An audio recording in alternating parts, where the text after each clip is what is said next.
இன்றைக்கி டோக்கியோவில் அதிகப்படியான மழைங்க. ஆழ்ந்து சிந்திச்சு கட்டமைச்சு இருக்கிற காரணத்தினால இங்கே மழைநீர் வடிகால்கள் எப்படி அமைஞ்சிருக்குது அப்படின்றத பாருங்கள்.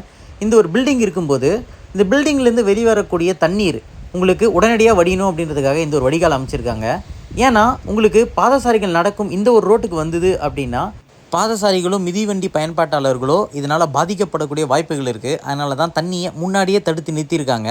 இந்த ஒரு சாலையின் கட்டமைப்பை பாருங்கள். இப்போ நான் தரைதளத்தில் வச்சு உங்களுக்கு நான் காட்டுறேன். உங்களுக்கு தண்ணி வந்து பார்த்திங்க அப்படின்னா நல்லா வழிஞ்சி ஒரு பக்கமாக உங்களுக்கு வடிஞ்சு மொத்தமாக வர்றதை உங்களால் வந்து பார்க்க முடியும்.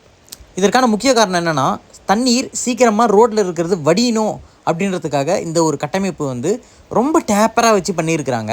என்னப்பா எப்போ பார்த்தாலும் வடிகால்கள் தண்ணீரை பற்றியே சொல்லிகிட்டு இருக்கே அப்படின்னு கேட்டிங்கன்னா, இந்த ஒரு கட்டமைப்பு தான் நம்மளுக்கு உயிர் காக்கும், நம்மளுடைய பொருளாதாரத்தையும் காக்கும். நம்மளுடைய பொருளாதாரமும் வாழ்வாதாரமும் நம் நாட்டின் கட்டமைப்பை நம்பியே இருக்குது அப்படின்றத நீங்கள் தெரிஞ்சுக்கணும் அப்படின்றதுக்காக தான் இந்த ஒரு காணொளி எடுத்து நான் பதிவிடுறேன்.